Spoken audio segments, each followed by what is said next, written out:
जय गुरु. जय गुरु जी.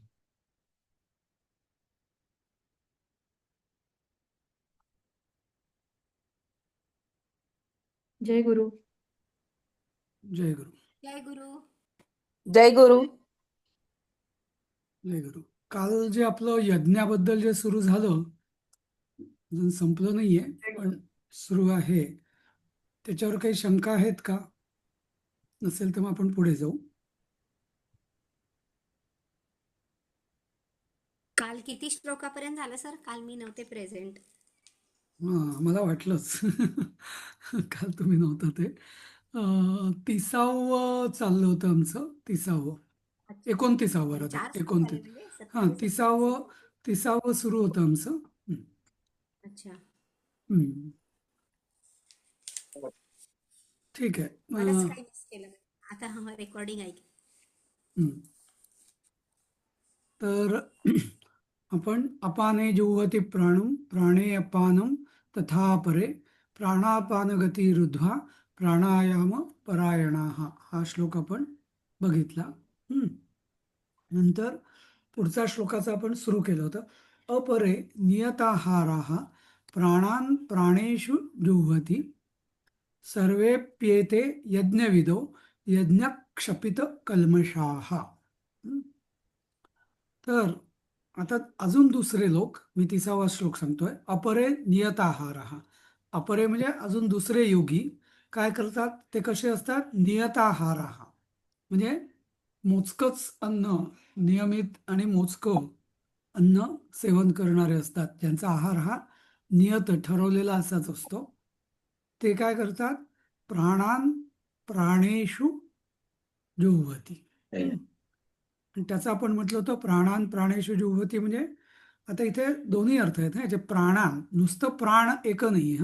वरती जसं प्राणम अपानम असं म्हटलेलं आहे तसं नाही. इथं प्राणान म्हणजे सगळे प्राण, अपान, व्यान, समान, उदान सगळे ते त्या प्राणेषु, परत हे बहुवचन आहे. म्हणजे ते सगळे वायू, म्हणजे वायू म्हणण्यापेक्षा त्या प्राणशक्ती, हां, त्या सगळे त्यांच्यातच त्यांचं हवन करतात.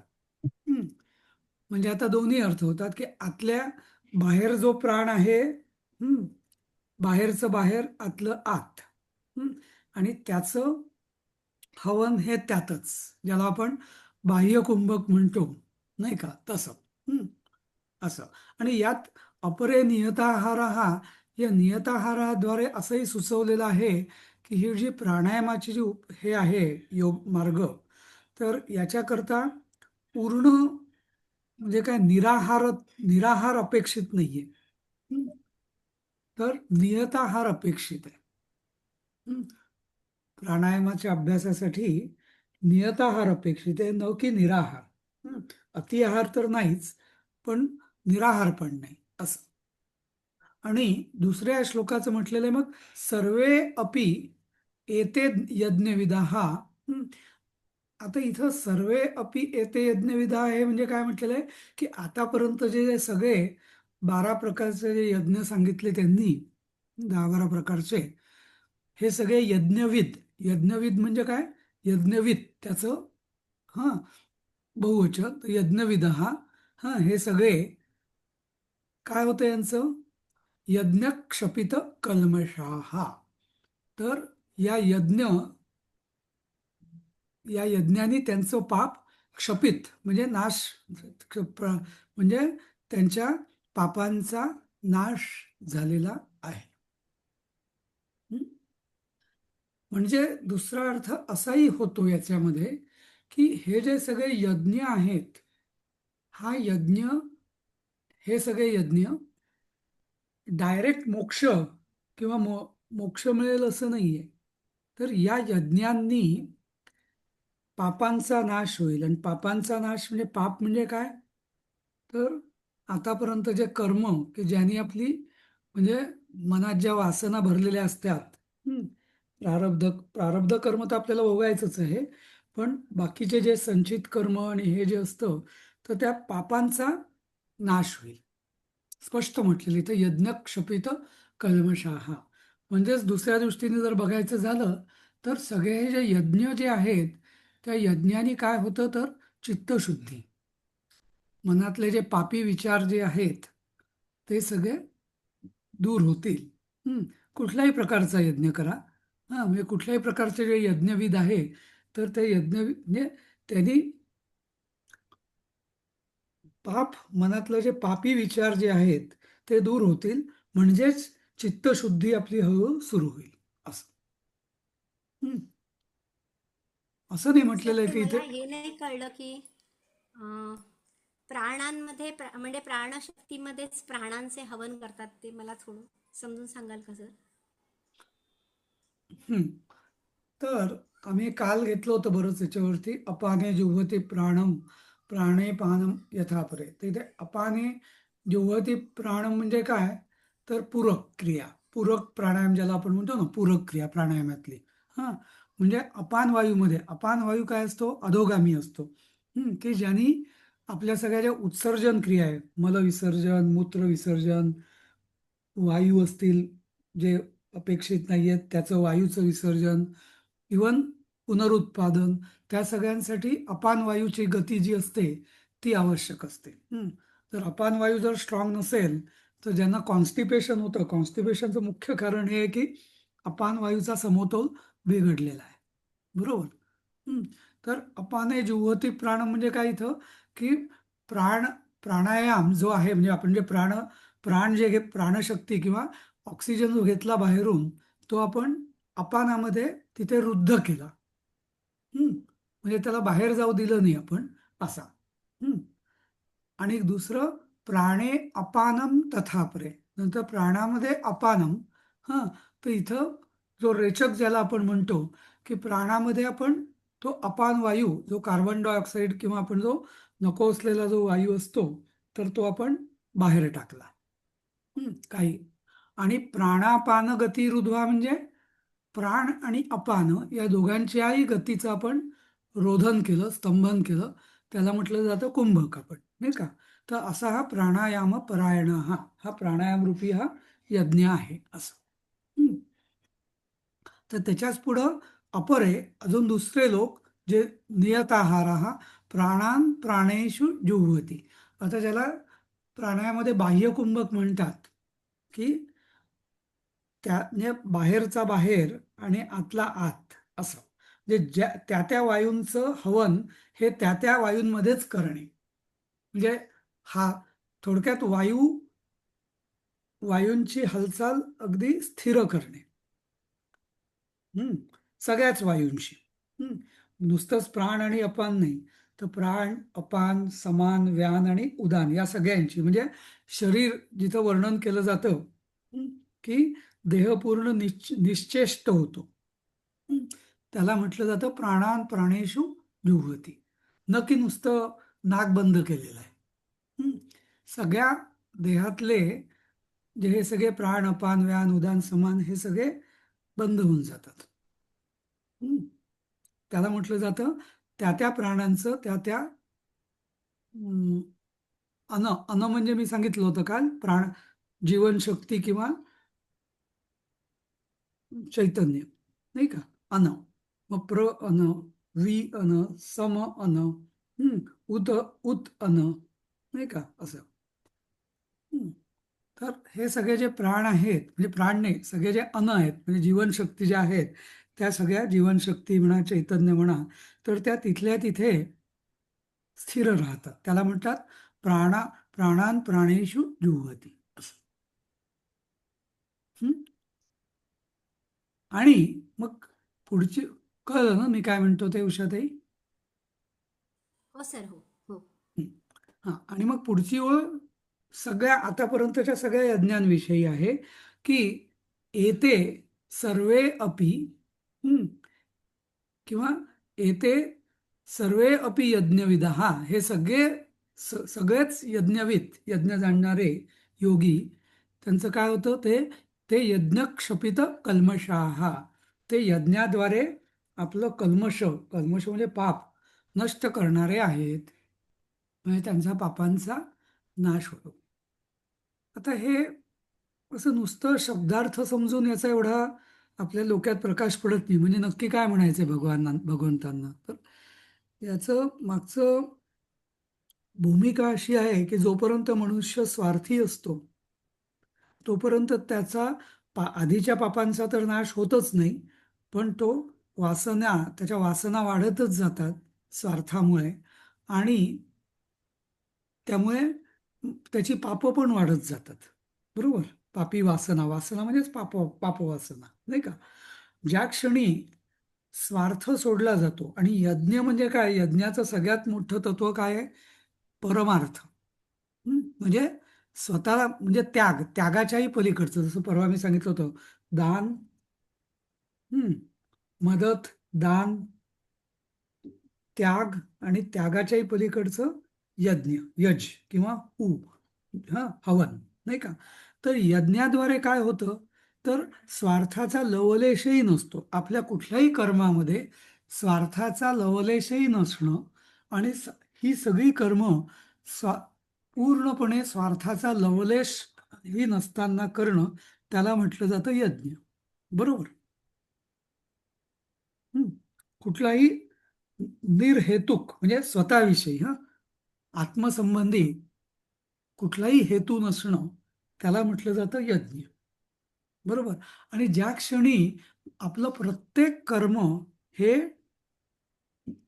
स्वार्थाचा लवलेशही नसेल कुठल्याही कर्मामध्ये, अगदी मी जेवण करतो त्यात सुद्धा, म्हणून जेवण करताना आपण वदनी कवळ घेता म्हणतो की हे माझं चंगळवाद नाहीये, म्हणजे मला आता मी पदार्थांवर ताव मारतो.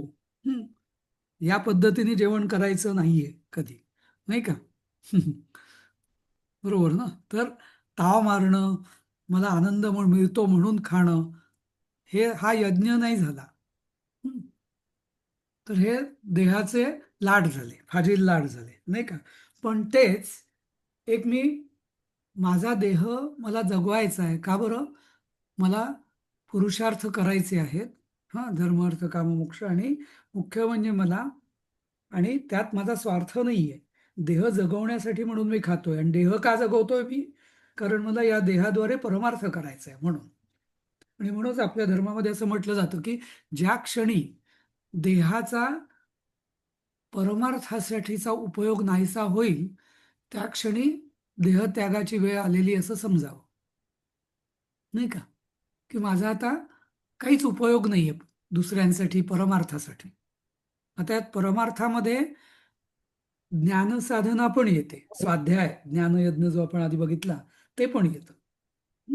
पण ज्या क्षणी माझं ते पण होणार नाही, त्या क्षणी माझा आता काय उपयोग नाही असं. आता जो काय मी जगेल ते नुसतं माझे पाप वाढत जाणार त्याने, नाही का? असं. एनिवेज, म्हणजे तर इथं यज्ञानी, म्हणजे हे सगळे जे यज्ञविद जे आहेत, तर त्यांची पाप नाश पावतात. हा इथं मुख्य या शेवटच्या ओळीचा, 30व्या श्लोकातला शेवटच्या ओळीचा सारांश आहे. आणि पाप का नाश पावतात? कारण की त्यांचा स्वार्थ नाहीसा झालेला असतो. जे काय त्यांच्या क्रिया होतात, कायिक, वाचिक, मानसिक, त्या सगळ्या परमार्थासाठी होतात. आणि यज्ञ म्हणजेच परमार्थ, नाही का? समजलं? हो सर, हो. हं. ठीक आहे. आता हं, आता याच अजून स्पष्टीकरण. हं. यज्ञशिष्टामृतो भुजो यान्ति ब्रह्म सनातनम, नायम लोकोऽस्त्य यज्ञस्य कुतोऽन्यः कुरु सत्तम. तर हे कुरु सत्तमा, म्हणजे अर्जुना, हं, यज्ञ शिष्टामृत भुज, त्याच्यात दोन तीन गोष्टी, यज्ञ, शिष्ट, अमृत, आणि भुजहा. भुजा म्हणजे भोगता किंवा भोग घेतलेला. कशाचा भोग घेतलेला? तर यज्ञातून, असं यज्ञ केलेल्यातून जे काय उरेल त्याला म्हणतो आपण शिष्ट. अवशिष्ट ना, उरलेलं. अवशिष्ट किंवा शिष्ट पण म्हटलं तरी चालेल. हं. हम्म. अवशिष्ट म्हणजे कशातले उरलेलं असेल त्याला म्हणतात अवशिष्ट. हं. पण यज्ञातून जे उरलेलं असेल त्याला म्हटलं जातं यज्ञशिष्ट. असं. आणि उच्छिष्ट म्हणजे काय? त्याला आपण उच्छिष्ट किंवा उष्ट म्हणतो मराठीत. उष्ट. हां, ते म्हणजे काय? उरलेलं, पण ते आता मी उचलून टाकून देणार आहे, त्याला म्हटलं जातं उच्छिष्ट. त्याचा उच्छिष्टचा अपभ्रंश झाला उष्ट. हं? तर आता यज्ञशिष्ट म्हणजे अशा या परमार्थ यज्ञातून जे काय उरेल, हं, ते म्हणजे अमृतबिंदूच आहेत, अमृताचे कणच आहेत. हं, म्हणजे आणि त्याचा जो कोणी भुजा म्हणजे ते जो कोणी भोगतो. आता इथे भोगतो मी का म्हटलेलं आहे, खाल्लं का नाही म्हणत आहे? कारण यात यज्ञ म्हणजे फक्त जेवणाचा नाहीये. यज्ञ हा म्हणजे प्राणरूपी म्हणजे प्राणायामाचा यज्ञ आहे, स्वाध्याय यज्ञ आहे, नाही का? सगळेच यज्ञ इथं आपण द्रव्य यज्ञ आहे, सगळेच आहे. तर आता या यज्ञातनं मग असा प्रश्न येईल की या यज्ञातनं असं काय उरेल अमृत की जे जे मी भोगणार आहे? हं. तर त्याचा हे जे असतो अं, अनुभव, ती जी अनुभूती असते की मी परमार्थ करून जे काय अवशिष्ट राहील ते उरतं, ते जणू अमृत कणच असतात, बरोबर? आणि त्या अमृत कणांचा हं, जो अनुभव ज्यांनी घेतलेला असतो, हां हां, तर असे सगळे सनातनम ब्रह्म यांती, योग्य वेळेला ते जे सनातन सनातन म्हणजे शाश्वत, निरंतर, अविनाशी, अशा त्या ब्रह्मपदाला प्राप्त होतात. हं. याच्यात मला एक गोष्ट आठवली. महाभारतामध्ये अ, महाभारत युद्ध झाल्यावरती युधिष्ठिराने मला वाटतं अश्वमेध यज्ञ केला होता, बरोबर? हं. आणि त्याच्यात त्यांनी खूप दान धर्म वगैरे खूप केला आणि मग सगळं झालं वगैरे, सगळे अगदी प्रचंड म्हणजे आनंदित झाले की आपण केवढा मोठा यज्ञ केला, एवढी मोठी त्यांनी खूप काहीतरी त्या हिमालय की मेरू पर्वतातून खूप सोनं आणलं होतं, असंख्य दानं दिली, सगळ्यांना संतुष्ट केलं, हे ते वगैरे. आणि सगळे शांत बसले होते आणि तिथे एक मुंगूस आलं आणि ते मनुष्यवाणीने त्याला म्हणालं, "हं, की तुझा यज्ञ काही म्हणजे परिपूर्ण नाहीये."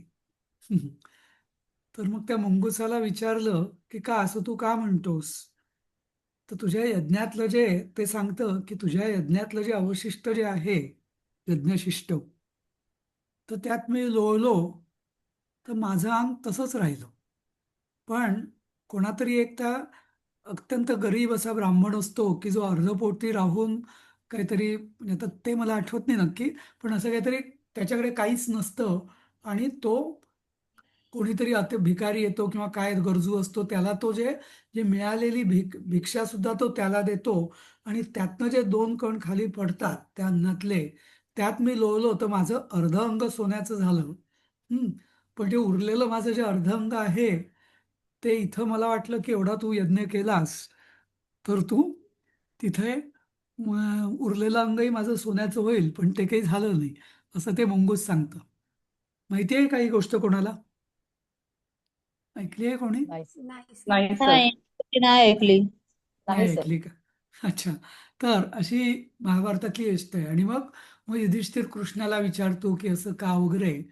तर तेच म्हणजे तर मग कृष्ण सांगतो, की हा जो यज्ञ आहे, तर याच्यात म्हणजे जो अहंभाव जो आहे, हं, यज्ञ करताना, तर अहंभाव जोपर्यंत जात नाही, तोपर्यंत तो यज्ञ परिपूर्ण होत नाही. आणि जे यज्ञशिष्ट म्हणजे काय? ते अमृत कधी होतं? ते जी गोष्ट मी सांगितली, की म्हणजे अत्यंत जो ज्याच्यात ज्याने भिक्षा मागून आणलेलं अन्न तोही भुकेलेला आहे, पण समोर अजून कोणी दुसरा भुकेलेला आला, त्याला त्यांनी ती भिक्षा दिली आणि त्यातले जे 4 कण उरले, त्यात ते मुंगूस म्हणजे ते जे यज्ञशिष्ट आणि म्हणजे तो यज्ञच आहे कारण त्यांनी दुसऱ्याला दिलं म्हणजे यज्ञ झाला तो. हं. आणि त्या 4 कणात जो ते मुंगूस लोळलं, त्यात त्याचं अंग सोन्याचं झालं, अशी ती कथा आहे. हं. तर इथं जे म्हटलेलं आहे, की यज्ञशिष्टामृतभुज. ते अमृत का? तर ते म्हणजे अशी कृती, की जी पूर्ण परमार्थानेच भरलेली आहे. त्यात अहंतेचा काही लवलेशही नाही, अहंता काही अजिबातच नाही, आणि पूर्ण यजन हवन हे पूर्ण असं आहे, तर ते अमृतच असतं, त्या यज्ञाचं अवशिष्ट असं. आणि असे लोक मग ब्रह्मपदाला जातील, यात नवल काय, नाही का? समजलं पहिल्या ओळीचा अर्थ? आमच्या समोर फक्त तुमचंच उदाहरण आहे सर. नाही नाही नाही, मला माझा काही असं काही नाही. मी उदाहरण, नाही मला नाही, एकदम किती ती गोष्ट निस्वार्थपणे आठवली. इतकं तळमळीने आम्हाला शिकवता. मग हम्म. हे काय आहे? हे परमार्थ नाही तर काय, दुसरं काय आहे? हा यज्ञच आहे अगदी तुमचा, खरं आहे उषाताई. ज्ञानयज्ञ. उषाताई अगदी बरोबर बोलताय. हम्म. असं काही तेच नाही. म्हटलं, आदर्श आमच्या पुढे तुमचं आहे सगळा. ठीक आहे. तर पुढचं आणि दुसऱ्या वेळेत म्हटलेलं आहे, अयज्ञस्य अयम लोकः न अस्ति अन्यः कुतः. म्हणजे, आणि याच्या उलट, जो कोणी यज्ञ करत नाही आणि नुसतंच खातो किंवा नुसतंच भोगतो, हं, त्याला ह्या लोकात सुद्धा सुख प्राप्त होत नाही. आणि आपण बघतोच की स्वार्थाने जे मिळतं, जो मनुष्य फक्त स्वार्थ कमाव कमाव कमाव कमाव कमवतो, हं, भोगतो भोगतो भोगतो भोगतो, इकडे जा तिकडे जा, या हॉटेलात जा त्या हॉटेलात जा, नाही का? पण तो दुसऱ्या दिवशी तो परत सुखी असतो का? नाही. ती भूक आणि ती वासना वाढतच जाते, नाही का? म्हणजे त्याला शाश्वत सुख ह्या लोकी तरी, परलोकाचं तर जाऊच द्या, परलोक आणि ब्रह्मलोकाचं किंवा ब्रह्मपदाचं खूप पुढची गोष्ट आहे. पण ह्या लोकात तरी त्याला सुख मिळतं का? नाही. मग अन्य हा कुठं? मग परलोकात. आता परलोक, अन्य म्हणजे इथे सगळं झालं, परलोक याला आणि ब्रह्मपद आलं. मग दुसरीकडे काय त्याला सुख मिळणार? हं? म्हणजे किती, एका श्लोकात, म्हणजे एका ओळीत रादर, किती छान सांगितलेलं आहे, नाही का? की स्वार्थाने काय होतं आणि परमार्थाने काय होतं, नाही का? जे खरं शाश्वत सुख आहे ते परमार्थानेच प्राप्त होणार, न की स्वार्थाने. आणि मग त्याने उदाहरण दिलं की स्वार्थाने तुम्हाला यालोकी सुद्धा सुख मिळत नाहीये. हं, नाही का? अयम लोकः न अस्ति अन्यः कुतः. जोपर्यंत आपण आपलं सगळं जीवनचर्या, दिनचर्या ही जोपर्यंत यज्ञ होत नाही, तोपर्यंत ह्या लोकी सुद्धा सुख मिळणार नाही आपल्याला, नाही का? परलोकी कुठे, मग पुढचं काय असं. बरोबर ना? त्यामुळे इथं हो हो यज्ञ, सर. पण सर, यज्ञ आत्ताच्या काळामध्ये या संकल्पना सगळ्या म्हणजे अं, बहुतांशी कमी किंवा नष्टच झालेले आपल्याला दिसतात. जो तो स्वार्थाने बरबटलेला आहे बघा, कुठेही जा, तेच मला कधी काहीही कधी, कुठेही बघा. मला कधी कधी विकास, प्रगती असे शब्द म्हटले ना, की म्हणजे खरा किती विकास त्याच्याच किंवा मागे खरी, स्वार्थ आहे ना, ते आम्हाला माहिती आहे. खरा विकास आणि खरी प्रगती म्हणजे काय? स्वार्थाकडून परमार्थाकडे जाणं, हा खरा विकास, नाही का? ही खरी प्रगती, हो ना. नाही का? पण त्याविषयी कोणीच बोलत नाही. असं. हो ना सर. हं, म्हणजे त्या परमार्थामध्ये किती स्वार्थ लपलेला असतो ते ज्याचं त्यालाच माहिती असतं. हं. म्हणजे हा म्हणूनच ते मी परमार्थ नाही म्हणत आहे मी सर, तुम्ही आता सांगितलेला. हं, म्हणजे लोकांच्या विकासाच्या कामकरणाच्या परमार्थामध्ये स्वार्थ किती अडलेला आहे, लपलेला आहे, ते अगदी. ज्याचं त्यालाच माहिती आहे. आणि म्हणूनच मी ते मुंगुसाचं उदाहरण दिलं, की नुसतं यज्ञ बरोबर. म्हणजे लगेच परमफळ नाही. तर त्या आणि यज्ञामागची त्याच्यात जी पण अहमता भावना, आली त्यांची की हा, हा, एवढा यज्ञ केल्यानंतर पण अरे वा आपण किती चांगलं काम केलं, एवढा जरी अहंकार आला तरी ते होय, सगळं मिटलं. होय. हम्म. ठीक आहे. मनीषाला काही बोलायचंय? अनम्यूट केलंय. हं, हो सर. म्हणजे उषाताई आत्ताच्या काळाबद्दल म्हणाल्या ना, तसं हं, आता कंपेअर केलं तर पॉझिटिव्हली असं दिसतं, की आमची पिढी जास्त अटॅच्ड होती. सगळं हे माझं, ते मला, हे ठेवायचं असं. त्या मानाने ही नवीन पिढी खूप अशी स्पष्ट आहे, सुस्पष्ट आहेत विचार. कुठे अडकत नाहीत, कुणाशी जास्त अटॅचमेंट नसते त्यांची. म्हणजे हे शिकताना मला कधी कधी त्यांचं ते बरोबर वाटतं. आपल्याला खूप असतं हे माझं आहे, हम्म. ते माझं आहे, किंवा हे मला ठेवायचंय. ते लोक तसे एकदम असे न्यूट्रल असतात, असं मला एक वाटतं म्हणजे. नाही, पण मनीषा तसं नव्हे. म्हणजे एक तो दृष्टिकोन झाला. पण पण म्हणजे जसं एक आपण इंडेक्स घेतला, स्वार्थ आणि परमार्थ इंडेक्स. हा, तर तो हम्म, हम्म, आपली पिढी, आपल्या मागची पिढी आणि आपल्या पुढची पिढी. तर यात परमार्थाचा इंडेक्स कुठे किती आहे? स्वार्थाचा इंडेक्स एक. हा, हम्म. पण परमार्थाचा इंडेक्स मध्ये काय काय चित्र दिसेल? त्यामुळे असं म्हणजे पुढची पिढी जास्त पारमार्थिक आहे असं आपल्याला म्हणायचं आहे का? नाही ना. पारमार्थिक नाही, मी स्वार्थाचं आहे. स्वार्थाच्या बाबतीत बोलले. स्वार्थ म्हणजे कम्पॅरेटिव्हली आपण जास्त स्वार्थी वाटतो मला पर्सनली. मला मला आमच्या असं पिढ्या वाटतं. जास्त पारमार्थिक होत्या सर. हा, मला असं जे वाटतं. आमच्या आई बाबांनी आजी आजोबांनी केले ना, ते आमच्याकडून घडलं असं नाहीच.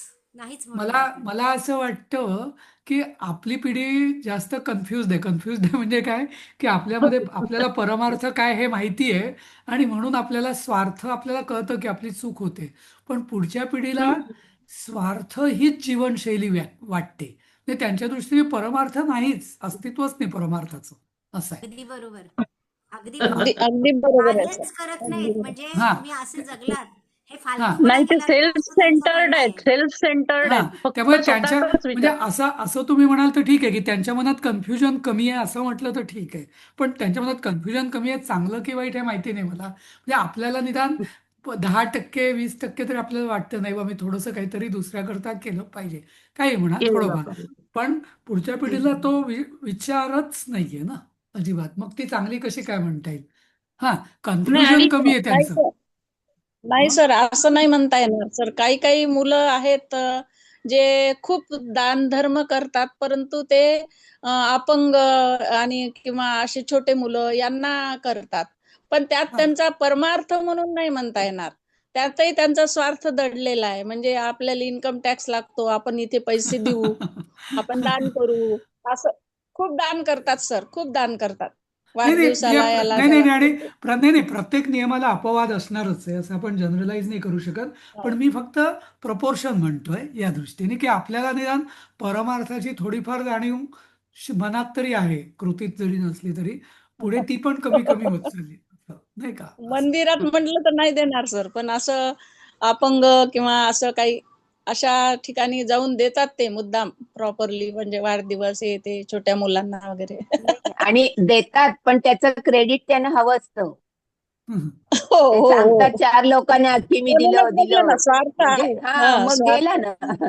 म्हणजे मग ते त्याचा मग उपयोग ते झाला नाही मग काही. ते युधिष्ठिराच्या यज्ञासारखंच झालं ना परत. हा. हो ना. असं. हं. त्याचं त्यांना पावती घेतात म- ते. नाही त्यांना ते ठीक आहे. सगळं ह्याच्यावर नाही टाकायचं पण असतं मग पण की मी पण केलं.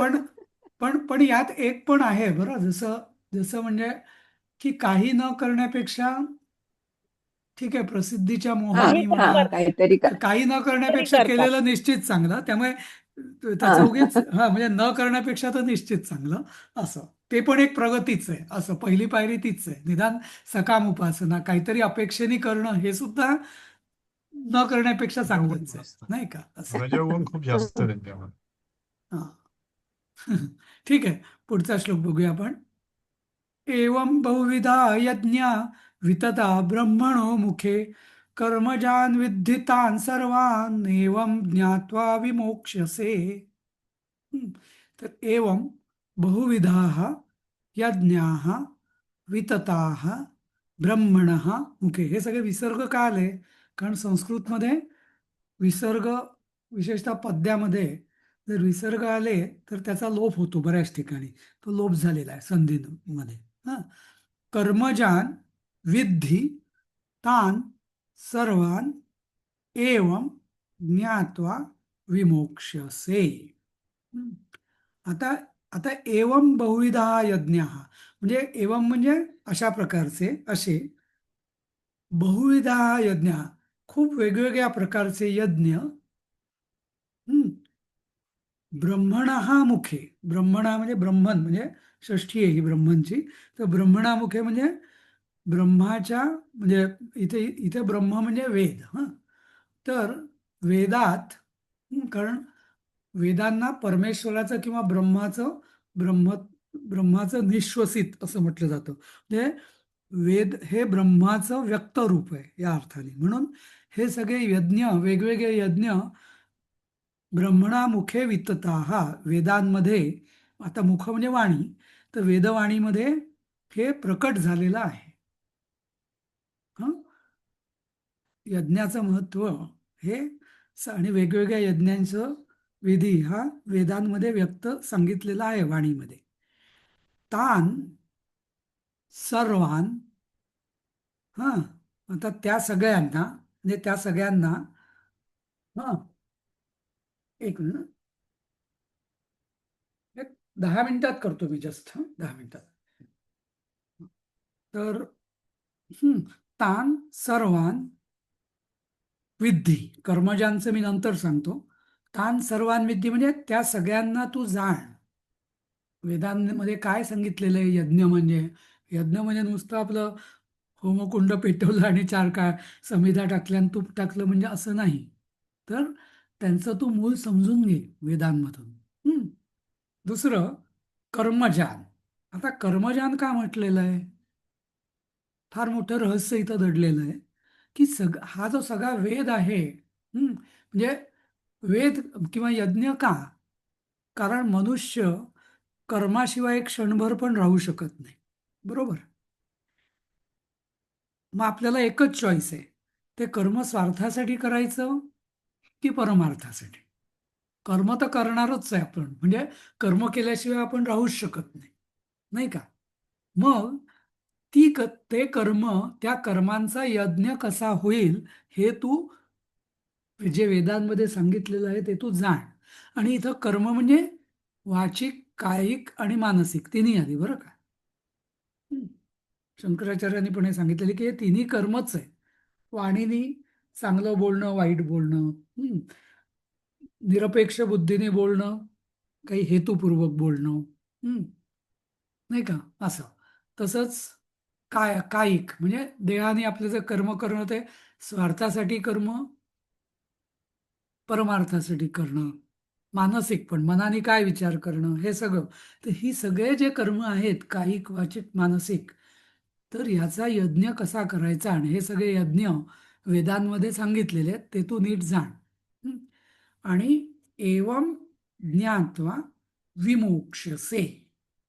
आणि हे सगळं तू जाणशील या तत्व, या यज्ञ कर्माचा यज्ञ कसा करायचा हे तत्व जर तू जाणशील किंवा ते जाणूनच तू विमोक्षसे म्हणजे मुक्त होशील. आता मुक्त म्हणजे काय? पुन्हा नुसतं मोक्षसे नाही म्हटलेलं, विमोक्षसे म्हणजे काय? विशेष रीतीने म्हणजे पूर्णपणे तू मुक्त होशील. कधी? जर तू वाचिक, कायिक, मानसिक या कर्मांचा यज्ञ कसा करायचा हे जर तू नीट जाणलंस. आणि नुसतं जाणणं म्हणजे काय? नुसतं म्हणजे त्याचं प्रत्यक्षात आणणं, त्याला खरं आपण जाणणं म्हणतो, नाही का? नुसतंच मी जाणतोय, डोक्यात आहे पण आचरणात नाही, त्याला काही जाणणं म्हणत नाही. तर इथं विद्धी म्हणजे काय? तू जाण आणि आचरण कर, असा त्या विद्धीचा अर्थ आहे. तर तू आणि हे तू एवम ज्ञात्वा, आणि हे तू जेव्हा जाणशील किंवा हे जाणूनच, आता इथं परत ज्ञात्वा म्हणजे आचरयित्वा आणि आचरण करून हे अध्यारोत आहे. तू विमोक्षसे म्हणजे मुक्त होशील. समजलं? इथं कर्मापासून आपण मुक्त कसं व्हायचं आणि कर्माचा यज्ञ कसा करायचा किती सुंदर सांगितलंय बघा, नाही का? समजलं? कर्मापासून मुक्त कसं व्हायचं? कारण कर्मापासून कर्माशिवाय आपण राहू शकत नाही. कर्म तर होणारच आपल्याकडून. कर्म म्हणजे क्रिया म्हणूया आपण, पण त्या क्रियेचं कर्म न होता आणि वासना न चिकटता, त्यात वासना कधी नाही चिकटणार जर त्याचा आपण यज्ञ केला तर, नाही का? यज्ञ केला तर मग त्या वासना आपल्याला लागणार नाही. जिथं ममता आली, आसक्ती आली, कामना आली, तिथं त्या वासना चिकटल्या आपल्याला, नाही का? पण यज्ञ म्हणजे केला तर केवळ परमार्थासाठी, हा थोडक्यात स्वार्थासाठी कुठलाही कर्म न करता परमार्थासाठी करत राहिलं. परमार्थ म्हणजे लोकांचं भलं पण आलं त्याच्यामध्ये, आणि आणि होय, परम अर्थ प्राप्त करण्यासाठी, तत्वापर्यंत त्या पोहोचण्यासाठी. हा बरोबर.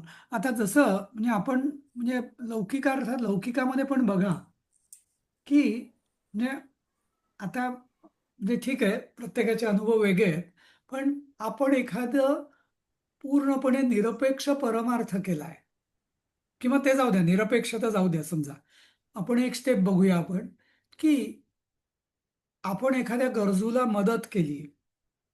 हं, भलेही निरपेक्ष, सापेक्ष म्हणजे सापेक्ष नाही, अपेक्षेने वगैरे काही असू दे.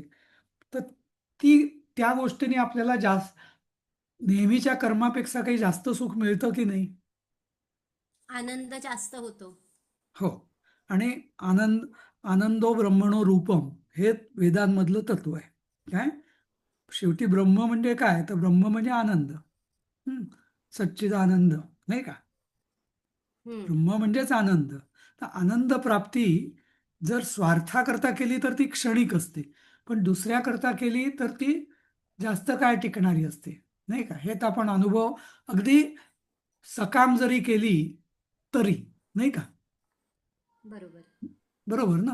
आणि हीच जर हम्म. आपण पूर्ण निष्काम केली तर अजून त्याचा आनंद मिळतो असं. बरोबर.